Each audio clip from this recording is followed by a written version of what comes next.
বিনোদপুর নামের একটি গ্রাম। গ্রামটি খুবই সুন্দর, চারপাশ সবুজে ঘেরা, আর হাজারো মানুষের বসবাস এই গ্রামে। এই গ্রামেই বাস করত ছোটন সাহেব এবং তার পরিবার। তার পরিবার বলতে শুধু তার স্ত্রী। তারা দুজনে বেশ সুখে শান্তিতেই কাটাচ্ছিল তাদের দিনগুলো। কিন্তু হঠাৎ একদিন ছোটন সাহেবের স্ত্রী বাচ্চা জন্ম দিতে গিয়ে মারা যায়। ছোটন সাহেব দিক বিদিক জ্ঞানশূন্য হয়ে পড়ে। এমন অবস্থায় সে বাচ্চাটাকে নিয়ে কি করবে একা একা বুঝতে পারে না। তারপর অনেক ভাবনা চিন্তার পর ছোটন সাহেব একটি সিদ্ধান্ত নেন, তিনি আরেকটি বিবাহ করবেন, এবং সে আরেকটি বিবাহ করে। প্রথম অবস্থায় খুব ভালোই চলছিল তাদের সংসার। ছোটন সাহেবের নতুন স্ত্রী সংসারটাকে বেশ গুছিয়ে নিয়েছিল। বাচ্চাটাকেও খুব ভালোভাবে আদর যত্ন করত, একসাথে মিলেমিশে চলতো সবাই।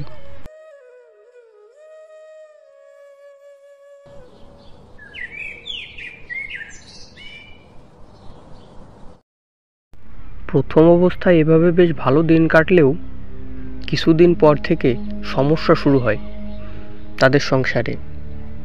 ছোটন সাহেবের নতুন স্ত্রী ছোটন সাহেবকে খুব বকাঝকা শুরু করে।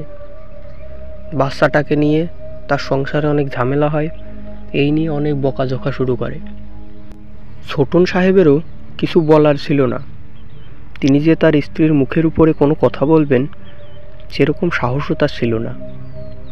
তাই মুখ বুজে সব কিছু সহ্য করা ছাড়া তিনি আর কিছু করতে পারেননি।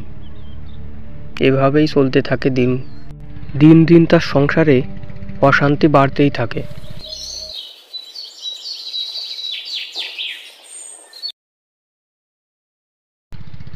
ছোটন সাহেবের কিছুই করার ছিল না। সে একসময় সিদ্ধান্ত নেয় বাচ্চাটিকে কোথাও রেখে আসবেন। তাই একদিন রাত্রিবেলা ছোটন সাহেব বাচ্চাটিকে নিয়ে রাস্তায় বের হন এবং বাচ্চাটিকে কোথায় রাখবেন সেটা এদিক ওদিক খুঁজতে লাগেন, যে কোথায় বাচ্চাটিকে রেখে সে চলে আসবে।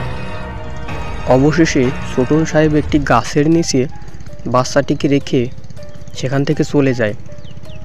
বাচ্চাটি একা একা জঙ্গলের মধ্যে গাছের নিচে শুয়ে থাকে। একটি পাথরের উপর মাথা দিয়ে তাকে শুইয়ে রেখে ছোটন সাহেব চলে যায়। চারদিকে অন্ধকার।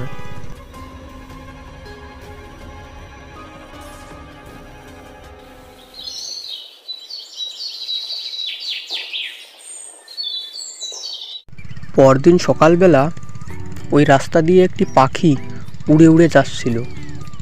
ঠিক তখনই পাখিটি একটি বাচ্চার কান্নার শব্দ শুনতে পায়। পাখিটি খুঁজতে খুঁজতে বাচ্চাটিকে দেখতে পায় এবং পাখিটি বাচ্চাটিকে নিয়ে তাদের রাজামশাইয়ের আস্তানায় নিয়ে যাওয়ার জন্য প্রস্তুত হয়।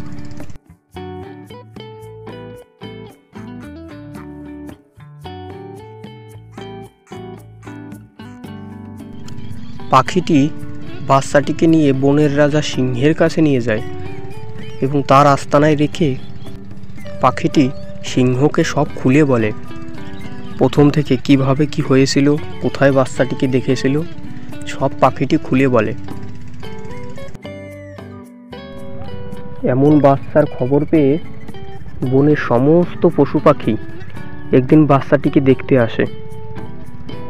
সবাই মিলে বাচ্চাটিকে দেখে তারা সকলে একটি সিদ্ধান্ত নেয়।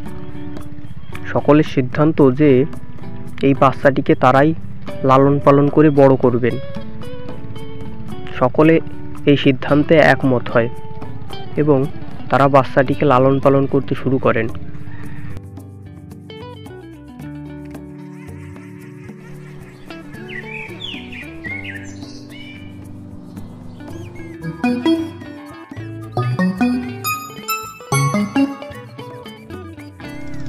এভাবে বেশ কিছুদিন কেটে যায় এবং বাচ্চাটিও একটু বড় হয়ে ওঠে।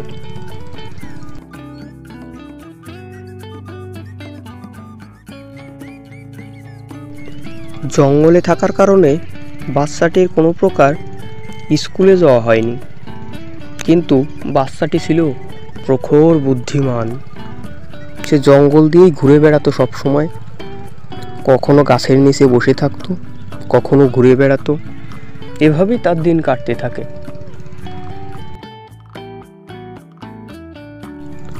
এদিকে ছোটন সাহেবের নতুন স্ত্রীর কোনো প্রকার বাচ্চা কাচ্চা না হওয়ায় তাদের সংসারে আবারও অশান্তি নেমে আসে।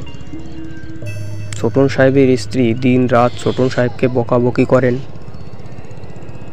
তাদের সংসার আবার অশান্তিতে পড়ে যায়।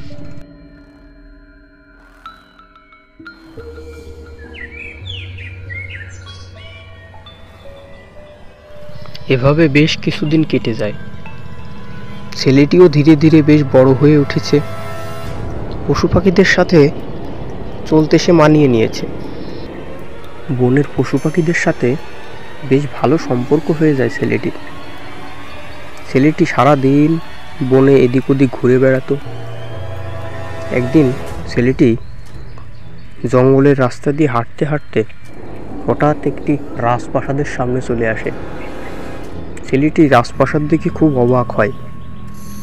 তার মনে কৌতূহল জাগে প্রাসাদের ভিতরে যাবার জন্য। তারপর সে ভেবেচিন্তে রাজপ্রাসাদের ভিতরে যাওয়ার জন্য প্রস্তুত হয়।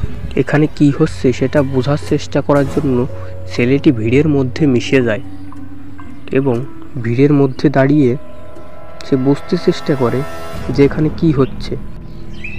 কিছুক্ষণ দাঁড়িয়ে থেকে সব কিছু ধীরে সুস্থে বুঝতে পারে সে।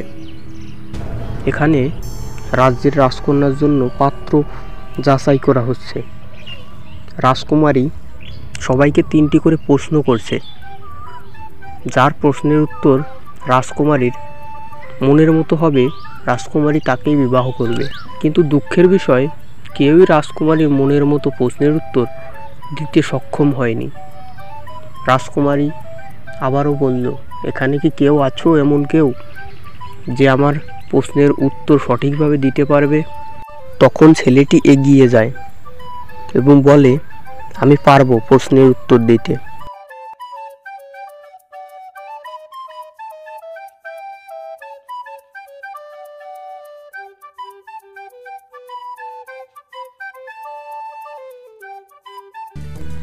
প্রশ্নের উত্তর শুনে রাজকুমারীর বেশ আনন্দ হয়।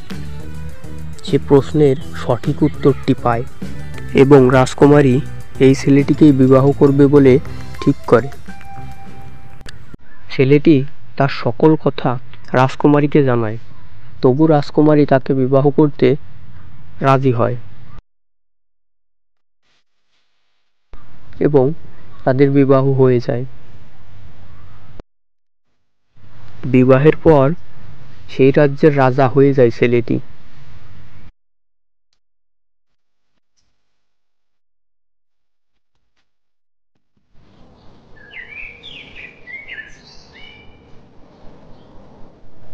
এদিকে ছোটন সাহেবের স্ত্রী তার নিজের ভুল বুঝতে পারে। সে বুঝতে পারে যে তার নিজের ভুলের কারণেই তার সাজা পাচ্ছে আজ তিনি।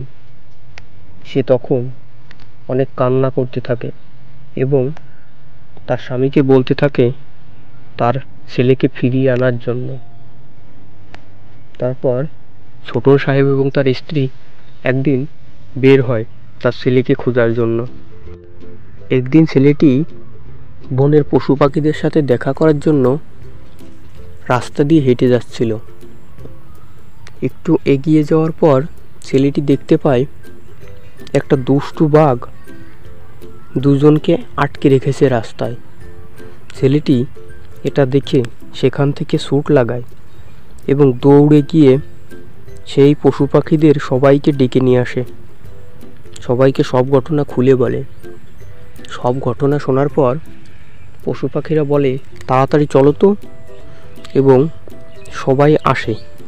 এসে দেখে একটি দুষ্টু বাঘ দুজনকে ঘিরে রেখেছে। বনের সমস্ত পশু পাখিদের দেখে বাঘটি ভয় পেয়ে যায় এবং সেখান থেকে দৌড়ে পালায়। ঠিক তখনই ওই লোকটির চোখে পড়ে ছেলেটির গলার লকেট। ছেলেটির লকেট দেখে লোকটি তাকে চিনতে পারে, এটাই তো তার সেই ছেলে। তারা ছেলেটির কাছে ক্ষমা চায় এবং ছেলেটিও তাদের ক্ষমা করে দেয়। আবার তাদের সুখে শান্তিতে দিন কাটতে থাকে।